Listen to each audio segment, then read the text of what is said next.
Okay, so yesterday's lecture was based upon the shapes of some atomic orbitals. सबसे पहले जो हमने atomic orbital study किए वो थे s orbitals, then we were having p orbitals and then we were having d orbitals. इनकी shapes के लिए मैंने आपको लेक्चर का जो वीडियो है आपको कल भेज दिया था, आप उसको चेक कर सकते हो.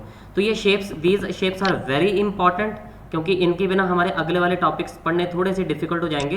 That's why I have posted that video so that कि आप उसको रिपीटेडली स्टडी करना हो तो स्टडी कर सकते हो. एक ग्राफ की फॉर्म में मैं आपको यहाँ पे कुछ एक्सप्लेन कर रहा हूँ, आप उसको चेक कर सकते हो. अगर देखना है कि कैसे ये 1s 2s नोड्स ऑर्बिट्स ये कैसे आ रहे हैं, ऑर्बिटल्स कैसे आ रहे हैं, so that I can show you in the form of a graph. और वो ग्राफ के लिए देखना ज़रा, यहाँ पे मैं आपको साइड पे ये ग्राफ प्लॉट करके दिखा रहा हूँ.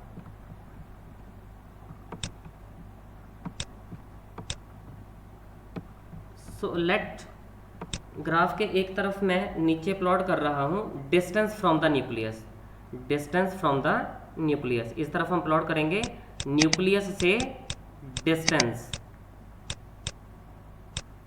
Distance from the nucleus. और इस तरफ हम लिखेंगे Sai square. And what is Sai square? Sai square is electron density, electron density. तो कैसे ऑर्बिटल्स बनेंगे वो मैं आपको यहाँ पे एक्सप्लेन कर रहा हूँ.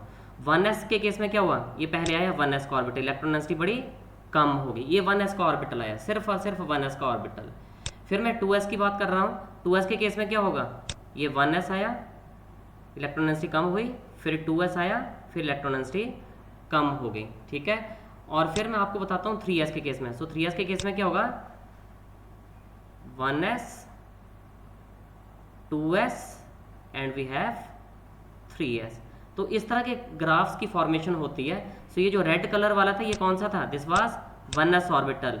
जो मैंने ग्रीन में शो किया उसमें ये 1s शो कर रहा है, फिर 2s शो कर रहा है. और 3s वाले में this is 3s, sorry 1s then 2s then 3s last में. So this is 1s. अकेला मैं 3s का भी आपको शो करके दे दूंगा. This is 1s, this is 2s and this is 3s. मैंने थोड़े से आगे पीछे बनाए ताकि आपको क्लियर ये हो जाए. और फिर से मैं एक ग्राफ ये प्लॉट करूँगा, अब सिंगल ड्रॉ करूँगा. सिंगल के केस में क्या है, जैसे मान लो 3s मैंने प्लॉट किया, पहले p कैसे आएगी, फिर p कैसे आएगी और फिर p कैसे आएगी. तो ये क्या था, इस तरफ डिस्टेंस जैसे ऊपर बनाया, यहाँ ऊपर सारे शो किए हैं मैंने, यहाँ पे मैं सिर्फ यहाँ शो कर दिया 1s, this is 2s and this is 3s. सो इस तरफ को इलेक्ट्रॉन डेंसिटी, ये जो पोजीशन है जहाँ इलेक्ट्रॉन डेंसिटी कम है, दीज आर बेसिकली नोड्स. इनको नाम देते हैं nodes. This is node, this is node where probability of finding electron density is low. और जहाँ पे हाईएस्ट है दे आर कॉल्ड ऑर्बिटल्स. इनका नाम है ऑर्बिटल्स. तो इस तरह से है, यू कैन सी हियर ये 1s ऑर्बिटल आया, फिर यहाँ पे 1s के बाद क्या आया, नोड आ गया, फिर 2s ऑर्बिटल आया, इलेक्ट्रॉन डेंसिटी बढ़ गई. सेम यहाँ पे देखो 1s आया, नोड आया, फिर 2s आया, फिर नोड आया. तो इस केस में वो सारे ही हैं 1s, फिर नोड, 2s, फिर नोड, फिर 3s. सो इस तरह से हमारे पास ये ग्राफ्स बनते हैं. बट आपको ये ग्राफ की ज़रूरत नहीं पड़ेगी, आपको सिर्फ इनकी शेप्स याद रखनी है. What are the shapes of atomic orbitals? s orbitals are spherical in shape, p orbitals are dumbbell shaped and d orbitals are clover leaf like structures. These are also called double dumbbell shaped. So ये topic करवाने का एक reason था, क्योंकि इन topics के base पे ही हम अगला कंसेप्ट स्टडी करने जा रहे हैं. And that concept is also very important. और वो क्या है, सी हियर, हेडिंग में लिख रहा हूँ, ये इस चैप्टर का सेकंड पार्ट है. द हेडिंग इज एटॉमिक और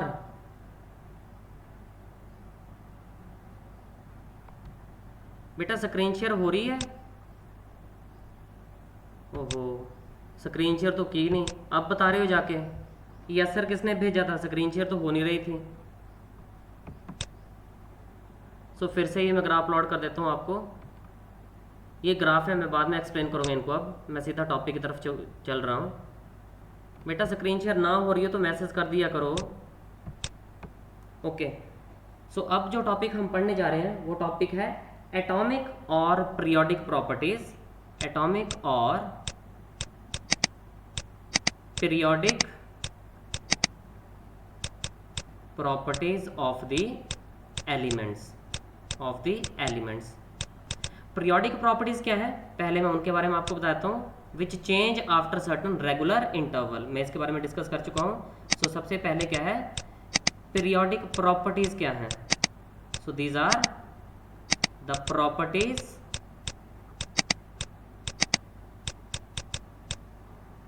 of the elements, properties of the elements which change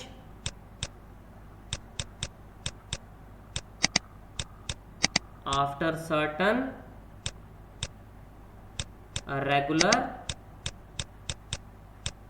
intervals, after certain regular intervals. So these are the periodic properties. definition हम इनकी स्टडी कर चुके हैं, दोबारा से इसके बारे में रीड नहीं करेंगे। अब सबसे पहली जो पीरियोडिक प्रॉपर्टी हमारे सिलेबस में है वो है एटॉमिक रेडियस। सबसे पहली प्रॉपर्टी है atomic radius. Now what is the definition of this atomic radius, होता क्या है एटॉमिक रेडियस, एटम का रेडियस। बड़ी सिंपल सी डेफिनेशन है, but how to elaborate it, मैं पहले आपको इसके बारे में एक डायग्राम बना रहा हूँ। डायग्राम बनाने के बाद मैं इसकी डेफिनेशन यहाँ पे लिखूँगा। सो डायग्राम के लिए इस तरफ है, मान लो ये न्यूक्लियस है, this is the nucleus. Nucleus को मैंने इस तरह से सारे ये ब्लू कलर का कर दिया, और ये मैंने एक प्लॉट की, इसके बाद outermost shell, outermost, सिर्फ आउटर मोस्ट, जहाँ इलेक्ट्रॉन फाइंड आउट करने की प्रोबेबिलिटी बहुत ज़्यादा है। Let me plot it again, सही नहीं बनाई शक्ल इसकी।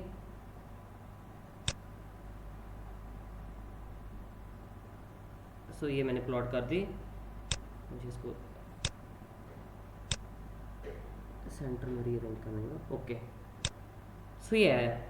सो एटॉमिक रेडियस है क्या, it is the distance, it is the distance from the centre of the nucleus, from the centre of the nucleus से लेके कहाँ तक, आउटर मोस्ट शेल, जहाँ तक इलेक्ट्रॉन्स प्रेजेंट हैं। This is called atomic radius, atomic radius. क्या definition है, it is the distance from the center of the nucleus, center of the nucleus to the outermost shell where probability of finding the electron is maximum. वहाँ तक जाना है जहाँ तक electron find out करने की प्रोबेबिलिटी सबसे ज़्यादा है, ये उस पॉइंट तक का हम स्टडी करेंगे। सो this is atomic radius, this is atomic, ये जो डिस्टेंस है, this distance is called atomic radius. Atom का रेडियस कितना है आपको पता है, एटम स्फेरिकल है तो उसके सेंटर से लेके आउटर मोस्ट शेल तक का जो डिस्टेंस है that is called atomic radius. ठीक है, आई होप आपको ये डेफिनेशन समझ आ गई होगी। बट एटम अकेला कभी भी एग्जिस्ट नहीं करता, आपको पता है। सो प्रॉब्लम्स क्या है, इसको डिटरमाइन करने के लिए हमें इसके डिटर्मिनेशन में कुछ प्रॉब्लम्स आती हैं, और वो प्रॉब्लम्स क्या है, it is not possible to, so कुछ ड्रॉबैक्स है, कुछ लिमिटेशंस है। We are not able to measure the property, this property means atomic radius measure करना हमारे लिए ईजी नहीं है। सो कौन कौन सी डिफ़िकल्टीज़ हैं, अब मैं उन डिफ़िकल्टीज़ के बारे में आपको बता रहा हूँ। सो अब हेडिंग जो है हमारे पास, difficulties in measuring the atomic radius. कौन कौन सी डिफिकल्टीज हैं एटॉमिक रेडियस को मेजर करने में। ठीक है, सबसे पहली और सबसे इम्पॉर्टेंट जो डिफिकल्टी है वो है इलेक्ट्रॉन्स, क्योंकि we are going probability, we are going for probability, so there is not a sharp boundary। मैंने स्ट्रक्चर पहले भी बनाया था, मैं स्ट्रक्चर एक बार फिर से यहाँ पे प्लॉट कर देता हूँ। सो सी हियर, पहली probability, let this is the nucleus, this is the nucleus, और इसके बाहर हम जा रहे हैं इलेक्ट्रॉन फाइंड आउट करने की जो मैक्सिमम प्रोबेबिलिटी है वहाँ तक। अगर हम प्रोबेबिलिटी की बात करें तो वी आर नॉट श्योर कि कहाँ तक, तो एक फिक्स्ड बाउंड्री नहीं है कोई, there is not a fixed boundary. तो कहाँ तक मेजर करने हैं ये थोड़ा सा डिफिकल्ट हो जाता है, तो एक्यूरेटली एटॉमिक रेडियस को मेजर करना डिफ़िकल्ट है। तो ये मैंने एक शेल बना दी है। अगर मैं इसी तरह से एक शेल और ड्रॉ करूँ तो you will see it is difficult. एक clear boundary, clear cut boundary नहीं होती हमारे पास एटम के अराउंड। अगर क्लियर कट बाउंड्री नहीं है तो हमारे पास प्रोबेबिलिटी ही रह जाएगी एटम का रेडियस डिटरमाइन करने में भी। We will not be sure कि what is the actual and exact radius, because there is probability, there is probability. ठीक है, सो फर्स्ट पॉइंट यही है, हम कहाँ तक जाएंगे, there is no clear cut boundary. So I hope this will serve the purpose. So हमारे पास एक एग्जैक्ट पोजीशन नहीं है कि कहाँ तक जाना है। सो फर्स्ट पॉइंट इज क्या है, no sharp boundary, no sharp boundary of the outermost shell. कोई शार्प बाउंड्री नहीं। यहाँ तो मैंने बना दी थी, यहाँ तो मैंने बना दी थी इस केस में, यू कैन सी हियर, यहाँ तो बना दी थी मैंने, बट एक्चुअल में ऐसी बाउंड्री नहीं होती। So this was the first point जिसकी वजह से एक्चुअल रेडियस जो है एग्जैक्ट वैल्यू उसकी डिटरमाइन नहीं की जा सकती। नाउ द पॉइंट नंबर 2 जो मेन प्रॉब्लम और है, मुझे सेम इंक यूज़ कर लेना।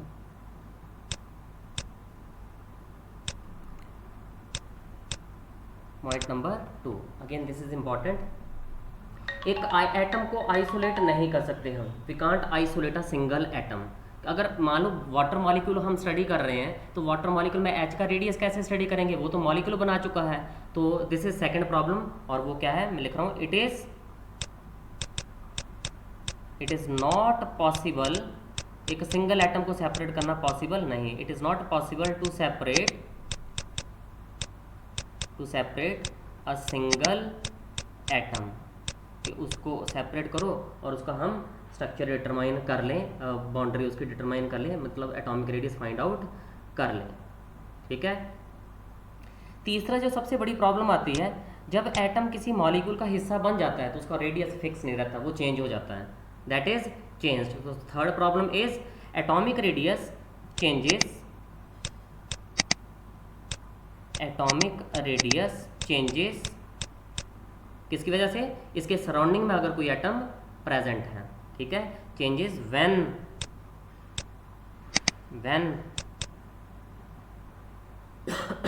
sorry when the atom is present,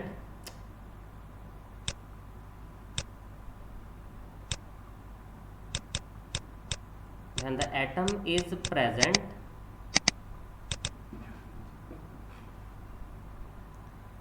in different bonded states। मतलब आप अगर एग्जांपल की बात करो, अमोनिया है, वाटर है, तो वाटर में हाइड्रोजन एटम का रेडियस कुछ और होगा, अमोनिया में हाइड्रोजन एटम का रेडियस कुछ और होगा, so they will not be same. और ऐसा क्यों हो रहा है वो हमारे पास पूरी डिटेल पढ़नी है हमने, नेक्स्ट चैप्टर जो है केमिकल बॉन्डिंग का, वहीं ये सारा कुछ स्टडी करेंगे। So these were the difficulties for measuring atomic radius. ये डिफिकल्टीज हैं, no sharp boundary, not possible to separate the single atom, and third point is it is the radius changes when there are some other atoms present। जो next topic है, if somebody wants, आप इसका snapshot ले लो क्योंकि मैं next page पे shift कर रहा हूँ, please have a snapshot of this one।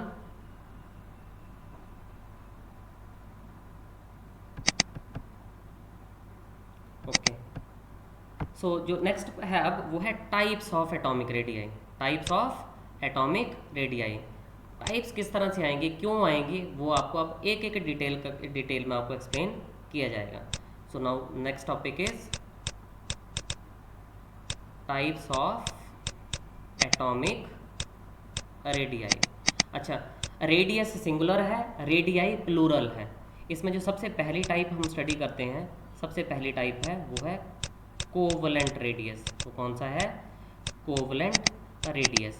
मैं एक बहुत कॉमन सी एग्जांपल यहाँ पे ड्रॉ करूँगा और वो एग्जांपल आपने स्टडी की हुई होगी छोटी क्लासेस में। सो यू हैव ये मैंने एक हाइड्रोजन का एटम लिखा, this is single hydrogen atom, एक सिंगल हाइड्रोजन का एटम है ये, ठीक है। इसके सेंटर में बना देता हूँ nucleus, so let this is the nucleus, ये आ गया इसके सेंटर में न्यूक्लियस, ठीक है। और ऐसे मैंने ले लिए 2 एटम्स, आई चूज, एक एटम तो है ही है मेरे पास, यहाँ से मैंने 2 एटम चूज कर लिए, ओके। और जब ये एटम आपस में कंबाइन करेंगे they will form a molecule, so देखो मैंने ये मॉलिक्यूल बना दिया, this is the molecule for hydrogen, this is the molecule for hydrogen, ये हाइड्रोजन मॉलिक्यूल का स्ट्रक्चर बन गया आपके सामने, ठीक है। 2 एटम जुड़ रहे हैं और क्या है, एक एटम हाइड्रोजन का है, ये दूसरा एटम भी हाइड्रोजन का है, सो ये ओवरलैप कर गए और एक मॉलिक्यूल बना लिया। अब जो यहाँ से लेके इसके न्यूक्लियस से लेके इसके न्यूक्लियस तक का जो डिस्टेंस है, distance from the centre of nuclei, this distance is called bond length, this distance is called bond length. तो मैं यहाँ पे लिख देता हूँ, बाद में डेफिनेशन मेंशन करेंगे इसकी, दिस इज बॉन्ड लेंथ। और इस बॉन्ड लेंथ का जो हाफ होगा, इस बॉन्ड लेंथ का जो हाफ होगा that is called covalent radius, covalent radius. So covalent radius covalent bond में स्टडी करेंगे। कोवलेंट बॉन्ड कैसे बनता है, शेयरिंग से, और ये भी आपने चीज़ स्टडी की हुई है, शेयरिंग ऑफ इलेक्ट्रॉन से। आप +1 में, नॉट +1 में, 9th 10th में ही पढ़ते रहे हो, हाइड्रोजन में 1 इलेक्ट्रॉन है, एक दूसरे हाइड्रोजन में 1 इलेक्ट्रॉन है, सेम साइज़ के ड्रॉ करने दो, 2 हाइड्रोजन के एटम है, दोनों हाइड्रोजन में 1-1 इलेक्ट्रॉन है, तो वो शेयर कर लेते हैं इलेक्ट्रॉन्स को और ऐसे ओवरलैपिंग हो जाती है। तो इस तरह से आप पढ़ते हो, हाइड्रोजन के पास 1 इलेक्ट्रॉन, दूसरे हाइड्रोजन के पास 1 इलेक्ट्रॉन, से they will share the electrons and will form a covalent bond. ये जो शेयरिंग से बॉन्ड बनता है that bond is called covalent bond. तो मैं पहले कोवलेंट बॉन्ड की यहाँ पे डेफिनेशन आपको लिख देता हूँ। A covalent bond is formed by the sharing of electrons, by the sharing of electrons, ठीक है। जैसे ये मैंने आपको बता दिया, हाइड्रोजन का एक एटम था, this was the second atom of hydrogen, फिर दोनों ने 1-1 इलेक्ट्रॉन जो थे वो शेयर कर लिया और एक बॉन्ड बना दिया, एक बॉन्ड में there are 2 electrons, this bond is called covalent bond. So यहाँ से आपको जो कोवलेंट रेडियस की डेफिनेशन आ रही है वो क्या है, what is covalent radius, covalent radius is half of bond length, half of bond length. So bond length का जो हाफ है that is called covalent radius, जैसे यहाँ पे आपको बताया। सो इतना डिस्टेंस जो है और इसके सेंटर से ये जो डिस्टेंस है दिस इज कोवलेंट रेडियस, ठीक है। सो डेफिनेशन अगर लिखनी हो तो क्या है कोवलेंट रेडियस की, it is defined as the half of distance between 2 bonded atoms, between 2 covalently bonded, मतलब जिनके बीच कोवलेंट बॉन्ड बना, covalently bonded atoms. So this is the definition of covalent radius, याद रखना, ठीक है। तो ये फर्स्ट टाइप हमने पढ़ी है कोवलेंट रेडियस की। Please have a snapshot of this one also.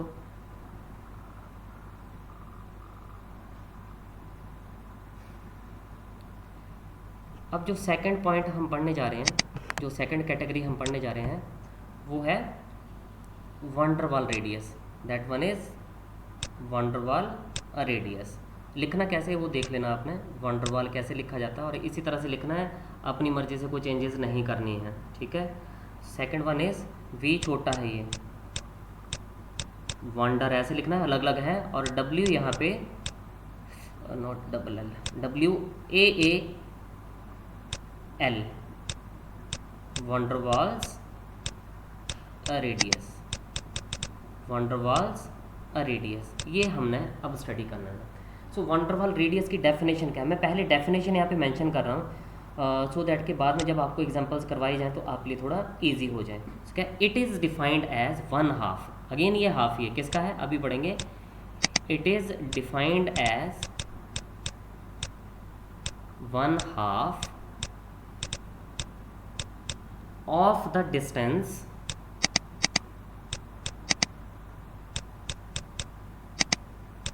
between the nuclei of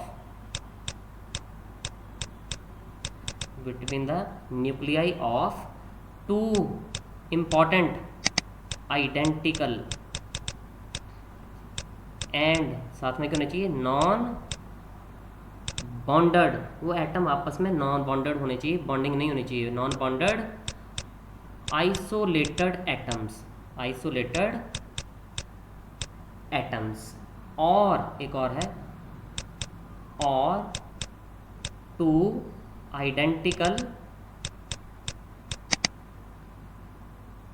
atoms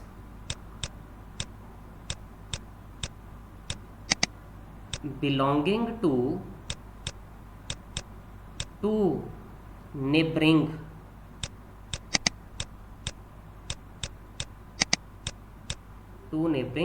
molecules of an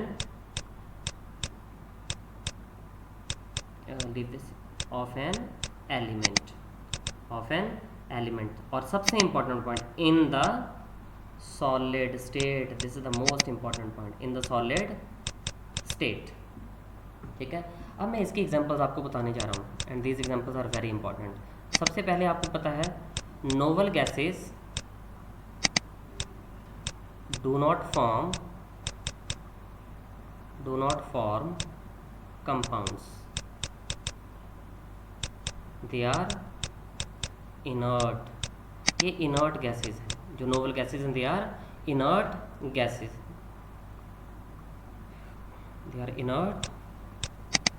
gases, so these gases are inert. तो अगर ये इनर्ट हैं देन उससे क्या होगा, ये कंपाउंड नहीं बनाते कभी भी, and always remain isolated.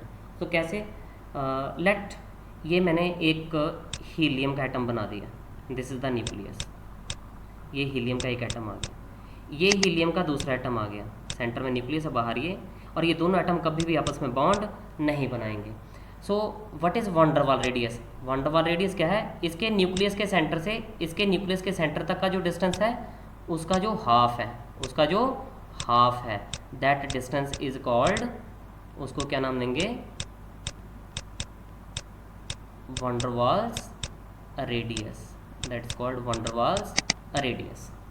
Okay, so दो एटम्स जो नॉन बॉन्डेड हैं, this atom and this atom, they are not forming any bond, एक दूसरे से बहुत दूर हैं, सेपरेटेड हैं, इनके बीच का जो बॉन्ड है, इनके बीच का जो डिस्टेंस है, न्यूक्लियस के सेंटर से distance we have to count always from the centre of nucleus, और उस डिस्टेंस का जो हाफ है that is called van der Waals radius. और ये कब मेजर किया जाता है, it is always measured in solid state. उसका रीज़न क्या है, अगर मैं इस मॉलिक्यूल इन एटम्स का रेडियस चेक करने की कोशिश करता हूँ गैसियस स्टेट में, या लिक्विड भी बना दिया इनको, तो they will keep on moving. अगर ये मूव ही करते रहेंगे, सॉलिड में मूवमेंट नहीं होती है पार्टिकल्स की, लिक्विड्स और गैसेस में देयर इज फास्ट मूवमेंट, तो लिक्विड्स और गैसेस में हम इनका एग्जैक्ट डिस्टेंस नहीं मेजर कर पाएंगे। ओके, तो पहले क्या करना होता है, हमें इनको फ्रीज करना है, इनको सॉलिड स्टेट में कन्वर्ट करना है। In solid state we have to go for measurements. ठीक है, और कौन सी टेक्निक्स यूज़ करते हैं वो सारे रेडियस पढ़ने के बाद मैं आपको वो बता भी दूंगा कि किस मेथड को यूज़ किया जाता है जिनसे रेडियस चेक किए जाते हैं। सो ये केस तो आया, ये फर्स्ट वाला part, you can see here, यहाँ जो फर्स्ट पोर्शन लिखा था, it is defined as the 1/2 of the distance between the nucleus of two identical, दोनों मैंने हीलियम का एटम लिया है, non bonded isolated atoms. Okay, ये तो इसकी एग्जांपल आ गई। अब मैं दूसरे पार्ट की एग्जांपल लेने जा रहा हूँ, और two identical atoms belonging to two neighbouring molecules. Now consider, मैंने ये क्लोरीन का एक मॉलिक्यूल लिया, इस कलर में ड्रॉ कर देता हूँ। मान लो ये एक क्लोरीन का एटम है, ये एक क्लोरीन का एटम है, ठीक है, तो ये क्लोरीन का मॉलिक्यूल है मेरे पास, Cl2 मॉलिक्यूल है। ओके, एक Cl2 मॉलिक्यूल यहाँ पे पड़ा हुआ है, this is another Cl2 molecule। Now ये दोनों एटम आपस में बॉन्डेड हैं, ये दोनों एटम आपस में बॉन्डेड हैं, ये भी आपस में क्या है, बॉन्डेड एटम्स हैं। But this atom and this atom जो बिल्कुल आमने सामने पड़े हैं but they are not bonded to each other, ये एक दूसरे के साथ बॉन्ड नहीं बना रहे हैं, so they are also non bonded atoms. तो इनके बीच का डिस्टेंस, इनके बीच का डिस्टेंस और उस डिस्टेंस का जो हाफ है that is also known as van der Waals radius. Remember this thing. तो ये सेकंड पोर्शन का मैंने आपको डिटेल दे दी। मॉलिक्यूल बन रहा है बट मॉलिक्यूल में जो एक एटम है, एक मॉलिक्यूल का दूसरे मॉलिक्यूल का एक एटम है, जो आपस में बॉन्ड नहीं बना रहे हैं। और ये हमेशा बॉन्ड किनके बीच कंसीडर करना, जो बिल्कुल आमने सामने है। ये विल नॉट गो फॉर के मैं ये एटम चूज कर लूँ और ये एटम चूज कर लूँ, नो। आपको जो एडजेसेंट है, बिल्कुल आमने सामने पड़े, उनके बीच का डिस्टेंस आपको मेजर करना है, ठीक है। सो ये था आपके पास वैन डर वाल रेडियस क्या है, ठीक है। So you can have the picture of this one also.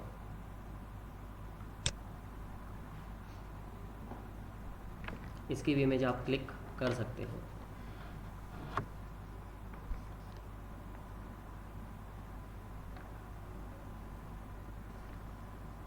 So I hope आपने इमेज ले ली होगी इसकी। जो तीसरी कैटेगरी अब हम पढ़ने जा रहे हैं इसी में, वो है मेटालिक रेडियस। नाम से ही पता चल रहा है हम मेटल के एटम्स के बारे में बात करेंगे। So point number C is metallic radius. Metals की जो बॉन्डिंग है that is very interesting. So C part is metallic radius. अब मेटल के एटम्स कैसे बॉन्ड बनाते हैं वो मैं आपको यहाँ पे एक्सप्लेन कर रहा हूँ।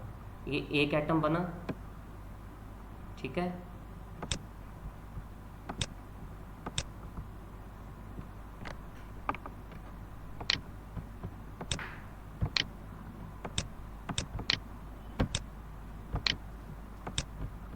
This is the second atom. अब मैं इन्हीं से सारे आपको ड्रॉ करके दे दूंगा।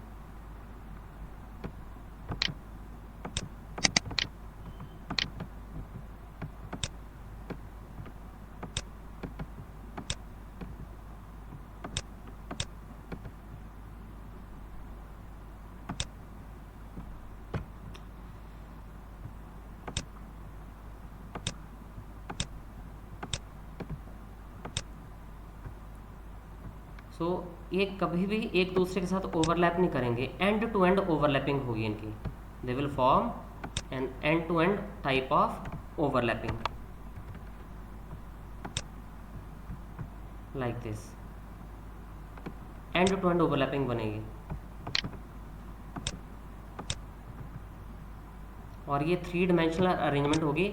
और ये अरेंजमेंट सेम मैच करती है। आपने कभी देखा होगा हलवाई ने लड्डू कैसे अरेंज करके रखे होते हैं, सेम वैसी अरेंजमेंट यहाँ पे हम फैब्रिकेट कर रहे हैं। ये तो सिर्फ 2 डायमेंशनल शो कर रहा हूँ, otherwise it will go 3 dimensional also. +2 में चैप्टर है पहला ही सॉलिड स्टेट का, वहाँ ये चीज़ें ज़्यादा डिटेल में स्टडी की जाती हैं। तो इस तरह से ये अरेंजमेंट्स होती हैं सॉलिड्स में, एंड टू एंड ये जुड़ रहे होते हैं, एक दूसरे के साथ ओवरलैप नहीं करते, ठीक है। सो एक मैं यहाँ पे और ड्रॉ कर देता हूँ। तो इस तरह से ये मेटालिक सॉलिड्स बनते हैं। और ये जो पूरी 3 डायमेंशनल अरेंजमेंट बनती है, ठीक है, उसको हम कहते हैं मेटालिक लैटिस या crystal lattice. So 3 dimensional arrangement, 3 dimensional arrangement of metal atoms is called crystal lattice। Crystal lattice इसको नाम दे देते हैं। तो व्हाट इज मेटालिक रेडियस? इस न्यूक्लियस के सेंटर से इस न्यूक्लियस के सेंटर तक का जो डिस्टेंस है और उसका जो हाफ है that distance is called metallic radius. उसको क्या नाम दिया जाता है? Metallic radius. सो है क्या ये? It is defined as 1/2 again 1/2 of the किसका? Inter nuclear distance. एक न्यूक्लियर से दूसरे न्यूक्लियर तक का distance, inter nuclear distance between the 2 adjacent metal atoms in their metallic या फिर क्रिस्टल लैटिस, मेटेलिक या क्रिस्टल लैटिस। सो ये था मेटेलिक रेडियस। अब एक और यहीं पे मैं आपको बता रहा हूँ क्योंकि लास्ट पोर्शन अब इसका ऑर्डर क्या है, ऑर्डर के बारे में बता रहा हूँ। किसके ऑर्डर के बारे में, you will get it now. हमने 3 तरह के रेडियस पढ़े हैं, ठीक है, कौन कौन से, covalent, van der Waals and metallic. तो now we have comparison of different types of atomic radii, different types of atomic radii. ये डिफरेंट टाइप कहाँ कहाँ है, दे आर डिपेंडिंग अपॉन हम कौन से मॉलिक्यूल्स, कौन से सब्सटेंस पढ़ रहे हैं। अगर हम कोई ऐसे मॉलिक्यूल पढ़ रहे हैं जो आपस में बॉन्ड नहीं बना रहे हैं तो हम वैन डर वाल रेडियस पढ़ेंगे। ऐसे मॉलिक्यूल स्टडी कर रहे हैं जो आपस में बॉन्ड बना रहे हैं, ओवरलैप कर रहे हैं, वहाँ कोवलेंट रेडियस पढ़ेंगे। अगर मेटल्स का केस आ जाएगा तो हम मेटेलिक रेडियस की बात करेंगे। तो इन सब में यू कैन सी हियर, यहाँ हुई है ओवरलैप एटम्स के बीच में, ओवरलैपिंग हो रही है, एटम्स एक दूसरे के साथ ओवरलैप कर रहे हैं। यू कैन सी हियर, ये एक एटम था, यहाँ मैं एक एटम और लिख रहा हूँ और they are overlapping, this is called overlapping, कि एक के ऑर्बिटल में दूसरे का ऑर्बिटल ओवरलैप कर रहा है। तो यहाँ ओवरलैपिंग हो रही है तो ये डिस्टेंस कम होगा। वैन डर वाल में तो ओवरलैपिंग हुई नहीं, एटम थे एक दूसरे से बहुत ज़्यादा दूर, तो ये डिस्टेंस सबसे ज़्यादा होगा। मेटल के केस में क्या है, दूर नहीं है एक दूसरे से, ना ही एक दूसरे में ओवरलैप कर रहे हैं। तो ऑब्वियस ही बात है, सबसे बड़े साइज़ का जो रेडियस है वो कौन सा होगा, सबसे बड़े साइज़ का जो रेडियस आएगा वो होगा वैन डर वाल, क्योंकि वहाँ पे डिस्टेंस बहुत ज़्यादा है, आपस में मॉलिक्यूल बॉन्ड नहीं बना रहे हैं, एटम्स आर नॉट बॉन्डेड। तो सबसे बड़े साइज़ का कौन सा होगा, सबसे ज़्यादा वैल्यू किसकी होगी, वैन डर वाल रेडियस की, ठीक है। उसके बाद मेटल के एटम्स आए, क्योंकि इनमें ओवरलैपिंग नहीं हो रही थी, so we have metallic radius, we have metallic radius. और कोवलेंट वाला जो पड़ा उसमें ओवरलैपिंग हो रही थी तो डिस्टेंस और कम हो जाएगा, न्यूक्लियाई क्लोज आ जाएंगे, तो सबसे छोटे साइज का होगा covalent radius, covalent radius. So this is the order, this is the order. तो ये मेटेलिक रेडियस को भी आप अब क्लिक कर सकते हो, और ये हमारा नया हेडिंग था, comparison of different types of atomic radii. So please have a snapshot of this one also. इस चैप्टर के एंड में आपको ये सारे pages as a PDF form मिल जाएंगे, ठीक है, मैंने चेक कर लिया, I can download them as PDF। Videos तो आपके पास हैं, स्नैपशॉट आपके पास है, एंड में ये सारी चीज़ें आपको एज इट इज़ मिल जाएंगी in the form of a PDF, ठीक है। सो कोई प्रॉब्लम होगी तो मुझे व्हाट्सएप ग्रुप में बता देना, ठीक है। फिलहाल आज के लिए ओके, थैंक यू।